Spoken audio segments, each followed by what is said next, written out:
Nice day students. आपके अपने YouTube channel Pradeep physics नोर में आप सभी का अभिनंदन है, स्वागत है। स्टूडेंट्स, कल तक हमने गाउस के नियम के 3 अनुप्रयोग पढ़ लिए थे। आज हम अपने इस वीडियो पर गाउस के नियम का चौथा अनुप्रयोग पढ़ेंगे, जो है अपरिमित।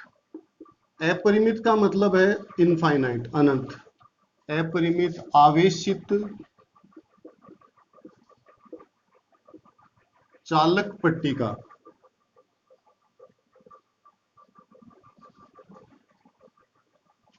के कारण विद्युत क्षेत्र।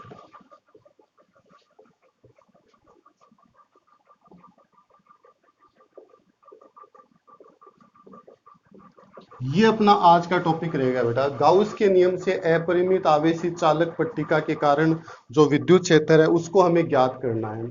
स्टूडेंट्स, कल हमने ये बात की थी कि अगर हम किसी भी चालक को, जैसे ये एक चालक गोला है, कंडक्टर है स्टूडेंट्स, ये अगर हम इस चालक गोले को आवेश देते हैं तो वो संपूर्ण आवेश इसके पृष्ठ पर एक समान रूप से वितरित हो जाता है।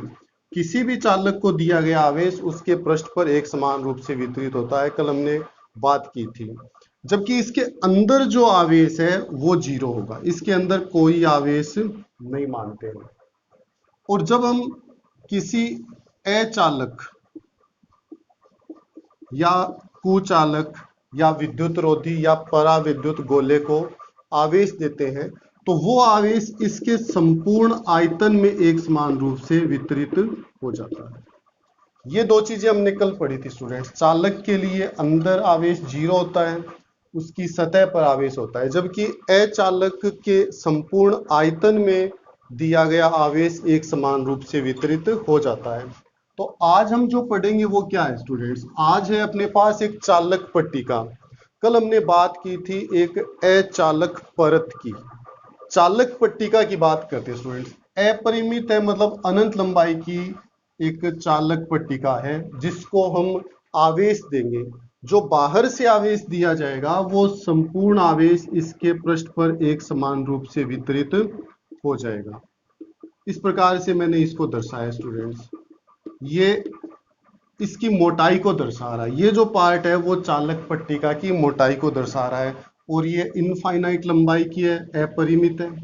इसको मान लिया कि हमने स्मॉल क्यू आवेश दिया और इसका जो पृष्ठीय आवेश घनत्व है वो है सिग्मा कूलाम प्रति मीटर स्क्वायर। इस चालक पट्टिका के कारण स्टूडेंट्स, जैसे ये कोई पॉइंट है P, इस P पर हमें इलेक्ट्रिक फील्ड, विद्युत क्षेत्र ज्ञात करना है। स्टूडेंट्स, अगर हम यहां पर P पर विद्युत क्षेत्र की दिशा निकालना चाहते हैं तो कल जो हमने टॉपिक पढ़ा था उसी तरीके से हम विद्युत क्षेत्र की दिशा ज्ञात कर सकते हैं।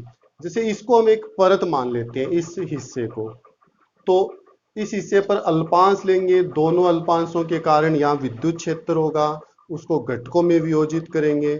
जो परिमाण में समान और विपरीत दिशा में इस तरीके से जो घटक होंगे वो एक दूसरे को निरस्त कर देंगे। परिणामी विद्युत क्षेत्र इस दिशा में यानी इस चालक पट्टिका के लंबवत बचेगा।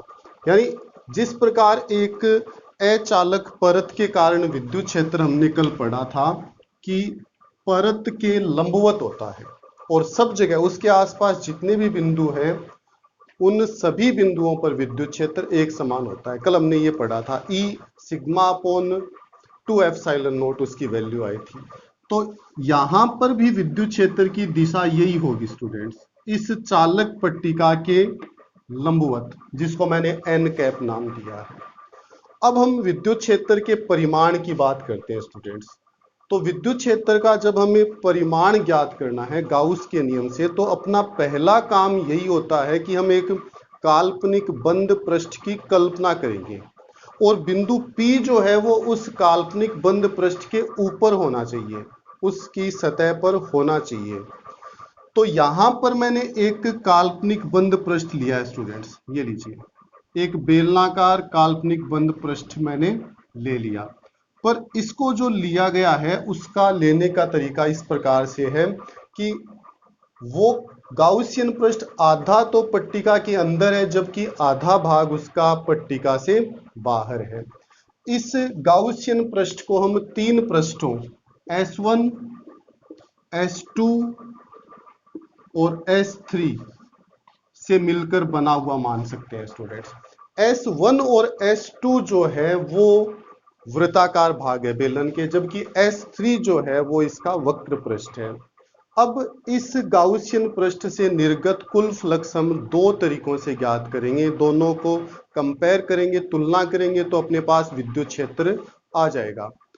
सबसे पहले हम इस गाउसियन पृष्ठ से जो निर्गत फ्लक्स है वो E डॉट ds यानी फॉर्मूला या परिभाषा से ज्ञात करेंगे।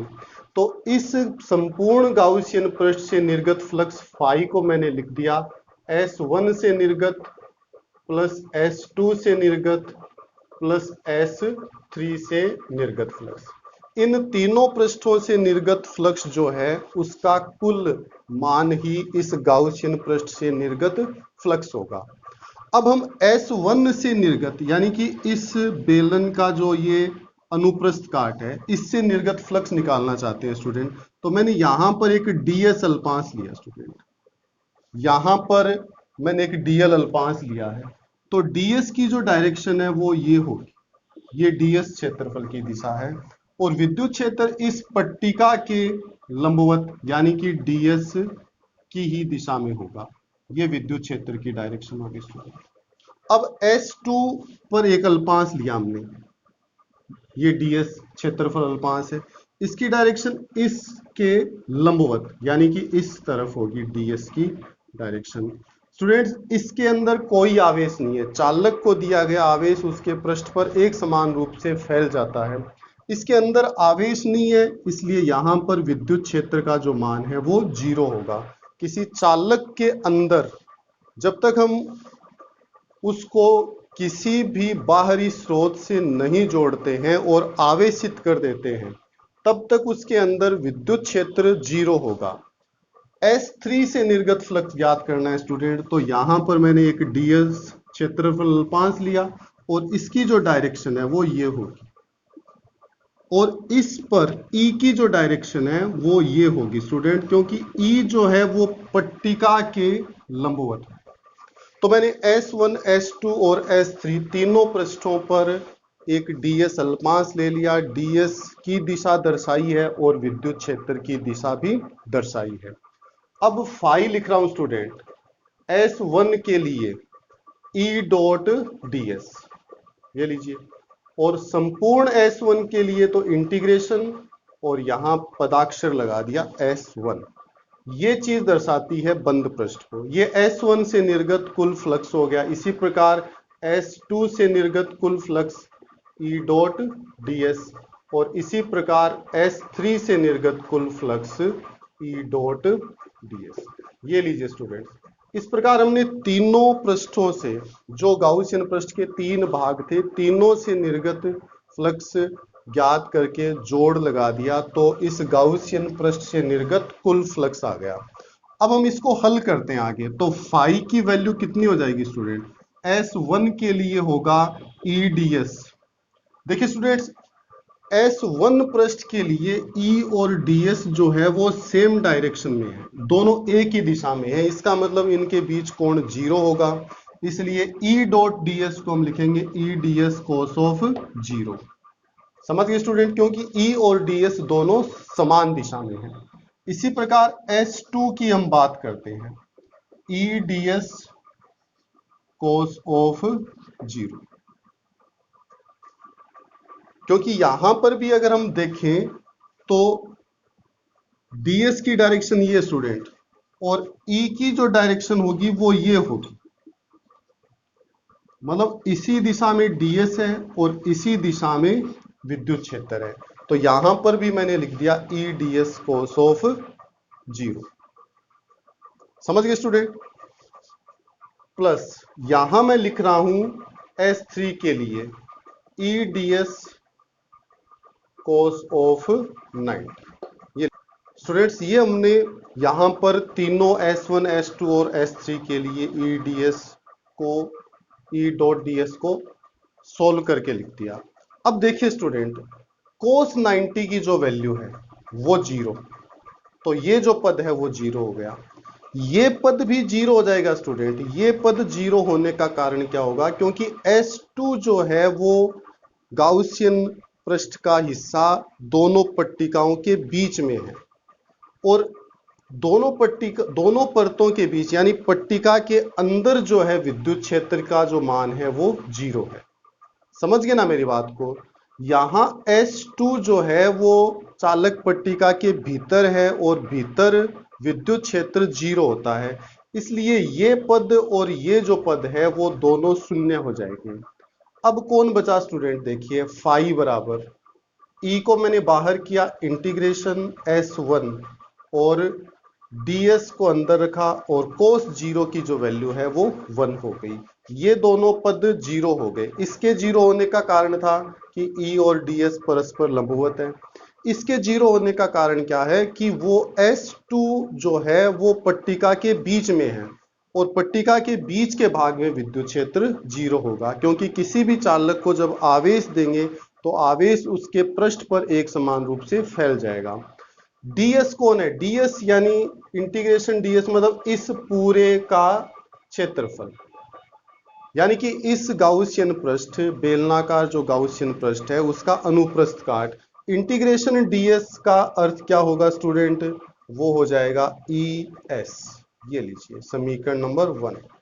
s हमने क्या माना है, s जो है वो इस गाउसियन पृष्ठ का अनुप्रस्थ काट क्षेत्रफल है। स्टूडेंट अब हम फ्लक्स फिर से निकालेंगे। अब हम फ्लक्स निकालेंगे गाउस के नियम से, और गाउस के नियम से फ्लक्स क्या होता है, कुल आवेश बटा में एप्सिलॉन नॉट। कुल आवेश मतलब इससे जो घिरा हुआ आवेश है वो, देखिए हमने ये माना कि पट्टिका का पृष्ठीय आवेश घनत्व यानी इकाई क्षेत्रफल का आवेश सिग्मा है, तो S क्षेत्रफल, क्योंकि इसका जो टोटल एरिया है वो हमने S माना है, तो S क्षेत्रफल का आवेश क्या हो जाएगा, sigma S upon epsilon not.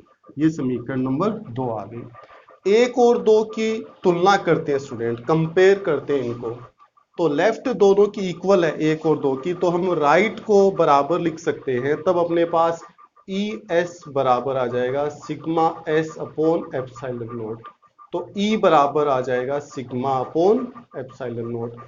S जो है वो दोनों तरफ से कैंसिल हो गया, तो एक चालक पट्टिका के आसपास के जितने भी बिंदु है उन पर विद्युत क्षेत्र हमने निकाल लिया स्टूडेंट, वो है सिग्मा अपॉन एप्सिलॉन नॉट। अगर हम इसको वेक्टर रूप में लिखें तो E बराबर सिग्मा अपॉन एप्सिलॉन नॉट, और पट्टिका के लंबवत जो एकांक सदिश था वो हमने लिया था n कैप, तो इसके साथ मैं लगा दूंगा n कैप। ये लीजिए, तो कल हमने एक अचालक परत के कारण विद्युत क्षेत्र ज्ञात किया जिसका फाइनल रिजल्ट था सिग्मा अपॉन 2 एप्सिलॉन नॉट, जबकि एक चालक पट्टिका के कारण विद्युत क्षेत्र जो है वो है सिग्मा अपॉन एप्सिलॉन नॉट। समझ गए स्टूडेंट। इस विद्युत क्षेत्र से हमें पता चल रहा है कि एक चालक पट्टिका के कारण भी विद्युत क्षेत्र जो है वो दूरी पर निर्भर नहीं करता। समझ गए ना स्टूडेंट, मतलब इसके आसपास ये जितने भी बिंदु है सब जगहों पर इस सूत्र के अनुसार विद्युत क्षेत्र की तीव्रता एक समान होगी। अगर हम विद्युत क्षेत्र की तीव्रता E और दूरी स्मॉल r के बीच ग्राफ खींचे, मतलब r कौन है, इस पट्टिका से उस बिंदु P की दूरी है जहां पर विद्युत क्षेत्र हम ज्ञात करना चाहते हैं, तो इस सूत्र से अगर हम देखते हैं तो विद्युत क्षेत्र की तीव्रता दूरी पर निर्भर नहीं करती है, इसलिए ग्राफ कैसा आएगा, x एक्सिस के पैरेलल आएगा। विद्युत क्षेत्र की तीव्रता जो है वो नियत रहती है, दूरी के साथ बदलती नहीं है। परंतु व्यवहारिक रूप से ऐसा नहीं होता स्टूडेंट। व्यवहारिक रूप से क्या होगा कि जैसे जैसे हम पट्टिका से दूर जाएंगे विद्युत क्षेत्र की तीव्रता धीरे धीरे कम होती जाएगी। तो स्टूडेंट आज तक हमने गाउस के जो अनुप्रयोग है, गाउस के नियम के जो अनुप्रयोग है वो 4 अनुप्रयोग हम पढ़ चुके हैं। आज के लिए इतना ही, धन्यवाद।